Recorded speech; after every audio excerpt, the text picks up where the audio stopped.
Here's something engaging and natural for your YouTube video introduction. Imagine waking up one morning to the news that the government is giving out vouchers to celebrate SG60. Free money, a special baby gift. What's going on? You check your phone, and social media is buzzing with questions. Why these vouchers? Who gets them? And wait, what's inside this SG60 baby gift that has everyone talking? You grab your coffee and scroll through the comments. Some people are thrilled, saying it's a well-deserved boost for Singaporeans. Others are skeptical, wondering if there's a catch.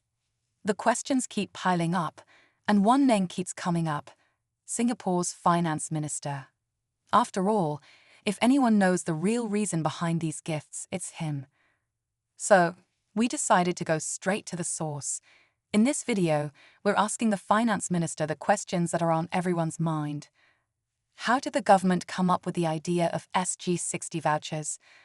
Are they meant to help with the rising cost of living, or is there a bigger plan behind them? And what about the SG60 baby gift? Is it just a cute souvenir, or is there a deeper meaning behind it? But before we get into the details, let's take a step back. SG60 isn't just another milestone. It's a moment to reflect on how far Singapore has come. From a small island with uncertain beginnings to a thriving global hub, every decade has brought new challenges and new opportunities. And now, as Singapore turns 60, the government has chosen to mark the occasion with something that directly impacts its people. What's inside these vouchers? How will they benefit Singaporeans? And will they really make a difference? And for all the new parents out there, what surprises are waiting in the SG60 baby gift? Some say it could be a sign of bigger policies ahead. Others think it's just a way to celebrate new beginnings. Whatever the reason, one thing is clear: this isn't just about vouchers or gifts. It's about Singapore's future.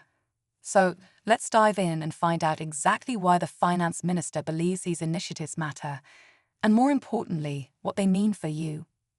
Ready? Let's get started. At first glance, the SG60 vouchers seem like a generous gift, something to celebrate this milestone with a little extra in people's pockets. But as we start digging deeper, more questions arise. Why now? Why these specific vouchers? And why is the government choosing this approach instead of something else, like tax rebates or direct cash transfers? For many Singaporeans, the cost of living has been a growing concern. From groceries to transport, everything feels more expensive. Some believe these vouchers are meant to ease that burden, a way for the government to give back to the people at a time when every dollar counts. But others wonder if it's just a temporary fix. After all, vouchers have an expiry date.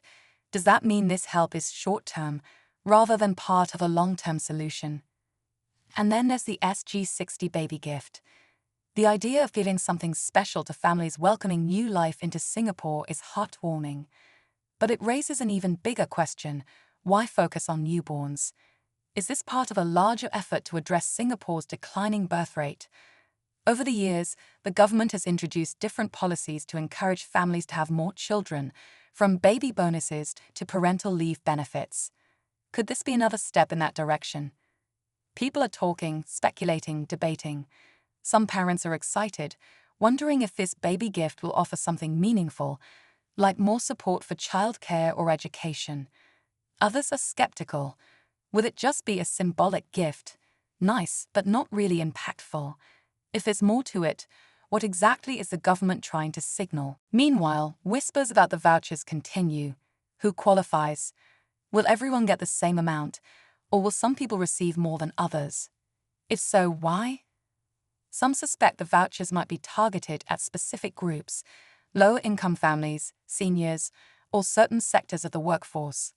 Others believe they could be a way to boost spending in key industries like local businesses or tourism.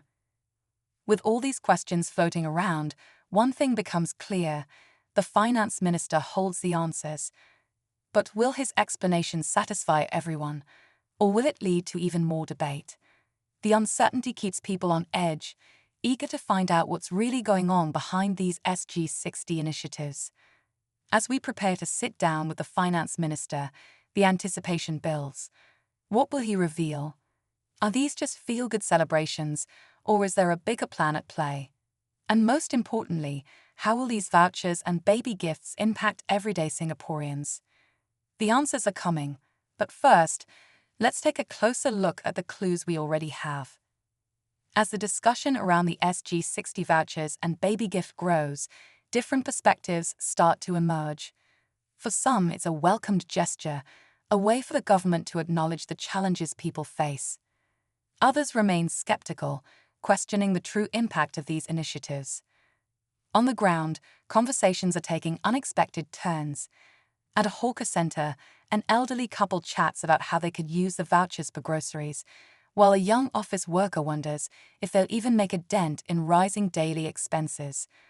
A mother of two hopes the baby gift signals more support for young families, while her friend, who has no plans for children, asks why the government is prioritizing newborns over other pressing issues. The debate is everywhere, on social media, in coffee shops, even in family group chats.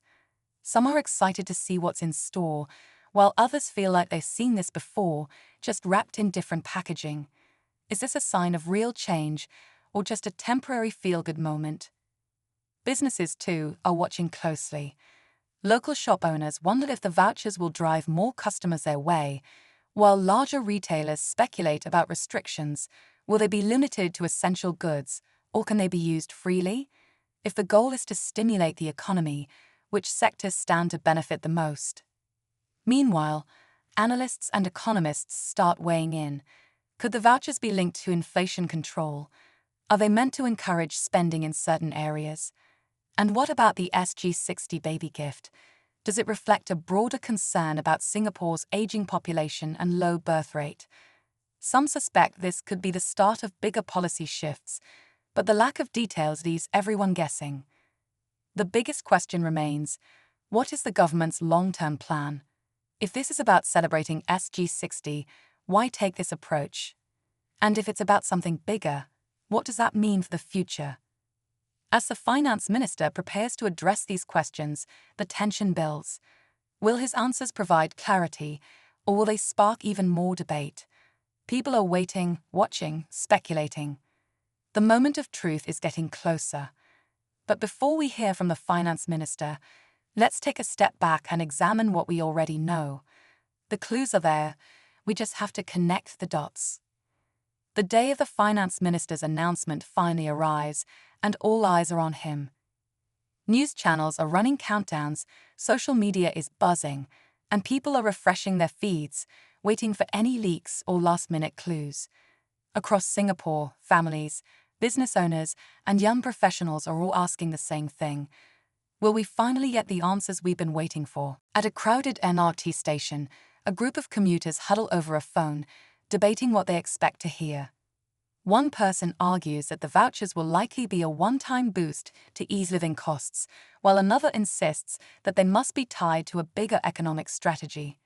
Meanwhile, a young couple in a cafe scrolls through posts about the SG60 baby gift, speculating whether it could include increased parental benefits or even new incentives to encourage family growth. Tension builds as the finance minister takes the stage. Cameras flash, reporters lean forward, and the room falls silent. He begins with the usual pleasantries, reflecting on Singapore's journey and how far the nation has come. But the crowd isn't here for history, they want answers. The moment stretches, the anticipation growing heavier with each word. Then, he finally addresses the vouchers. His tone is measured, his words carefully chosen. He explains why the government decided on this approach and hints that there's more to it than just a celebration. But before he can reveal the full reasoning, he pivots to the SG60 baby gift, speaking about Singapore's future, its families, and the importance of supporting the next generation. The audience shifts in their seats. The tension is almost unbearable. People aren't just listening. They're trying to read between the lines, searching for what's left unsaid. Some nod in agreement, while others exchange skeptical glances. Is this really what they were expecting? Or is there still something more? Online, the reactions are immediate. Comments flood in, some excited, some frustrated, and some still questioning whether these initiatives will make a real difference. The debate is far from over, and if anything, the announcement has only deepened the divide between those who see it as a positive step and those who suspect a deeper political or economic motive. But just as it seems the answers are within reach, the finance minister pauses. There's a shift in his expression, a slight hesitation that sends a ripple of uncertainty through the crowd, and then he makes a statement that changes everything. But what exactly does he say? And how will it shape Singapore's future? The final revelation is just moments away. A hush falls over the room as the finance minister pauses, his expression unreadable. The energy shifts, something is coming. The reporters lean in, pens poised, cameras zooming closer. Across Singapore, people watching the live broadcast tighten their grip on their phones, waiting for what feels like the real announcement. Then he speaks, but it's not what anyone expects. In a measured tone, he acknowledges that while the SG60 vouchers and baby gift are meant to celebrate a national milestone, they are also part of a much larger conversation, one that involves Singapore's future economy, its workforce, and the deepening challenges of an aging population. His words land heavily. This isn't just about short-term relief. This isn't just about celebration. Something bigger is at play. Instantly, speculation takes over. Some say it's a signal that tougher policies are ahead. Others believe it hints at a major shift in the government's long-term economic plans. Could this be the first step in a broader restructuring of financial aid? Or is it a way to subtly prepare Singaporeans for upcoming changes? Perhaps new taxes, spending policies, or even adjustments to subsidies? At a kopitiam, an elderly man sips his kopi and shakes his head. It always starts with something small, he mutters. Then comes the real news. His friend, scrolling through his phone, nods in agreement. On the other side of town, a young entrepreneur texts his business partner, wondering aloud if this means upcoming policies will impact small businesses. The finance minister continues, choosing his words carefully. He hints that the government has been studying long-term trends, that Singapore's position in the global economy is shifting, and that measures like these are just the beginning of a broader strategy. But before he can reveal more, he stops, just for a second. A fraction of hesitation. It's enough for everyone watching to sense it. There's something he's not saying yet, and then he drops a second twist. There will be another announcement in the coming months, he says. One that will provide deeper insight into how we prepare for the next decade. The air in the room tightens. Reporters exchange looks. Social media explodes with theories. Another announcement. What does that mean? Could it be a new policy, a major shift in economic planning, or even a structural change to existing financial support systems? Nobody knows for sure, but what's clear is that the SG60 vouchers and baby gift are just the beginning. The real story hasn't even started yet. The finance minister's words hang in the air. Another announcement is coming. The room is still, but the tension is rising fast. What could be bigger than this?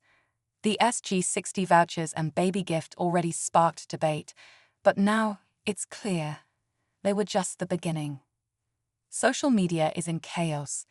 Some believe the government is about to roll out new financial policies, maybe even a major shift in tax structures. Others think this is tied to Singapore's economic future, perhaps a bold move to address inflation, housing prices, or job security. People are guessing, hoping, worrying. Then, just when the speculation reaches a fever pitch, the finance minister finally reveals the real reason behind it all. The truth is, he says, we are preparing for a new phase in Singapore's economy, one where every citizen plays a role in shaping what comes next. The words send a ripple through the crowd. This isn't just about vouchers. It's not just about helping families or boosting spending. It's about something far bigger, something that could change how Singaporeans live and work in the next decade. He continues, explaining that the government has been quietly studying long-term economic patterns. The global landscape is shifting, industries are evolving, and Singapore must stay ahead. The SG60 vouchers, the baby gift, even the timing of these initiatives, all of it was designed not just to celebrate, but to test the waters, to see how people respond, to prepare them for what's coming next. And then the final twist. The vouchers, they're not just a one-time gift. The government is exploring a system where similar financial support could be built into the economy regularly, but with conditions. The SG60 baby gift, it's not just a token for new parents. It's a signal that Singapore is about to introduce major new policies to support families, possibly reshaping incentives for having children. A stunned silence follows. People are absorbing what this means. Is this the start of a basic income model? A new way of distributing wealth? Or is it the first step toward a different kind of social contract between the government and its people? The finance minister doesn't give all the answers. He simply ends with a message. The future is being shaped right now. What happens next depends on how we respond. And just like that, the press conference is over. But for Singaporeans, the real discussion is only just beginning. As the finance minister steps away from the podium, the weight of his words lingers. Across Singapore, people stare at their screens, processing what just happened.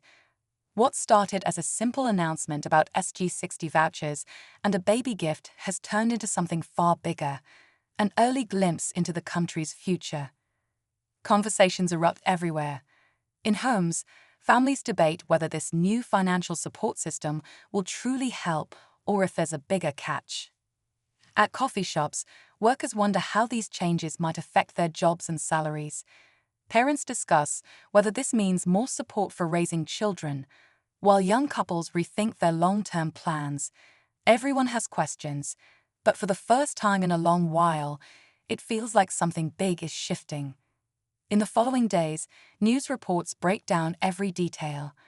Analysts try to predict what's coming, while social media remains divided, some hopeful, some cautious. Businesses wait to see how these policies will affect them. Meanwhile, government officials remain tight-lipped, only confirming that more details will be shared in the coming months. The uncertainty keeps people on edge, but one thing is clear: change is happening. Yet, amidst all the speculation, a new realization emerges. The SG60 vouchers weren't just about boosting spending. The baby gift wasn't just about celebrating new families. These were signals, small steps toward something bigger, a future where financial policies might work differently. The government had set the stage, but now it was up to Singaporeans to decide how they would respond.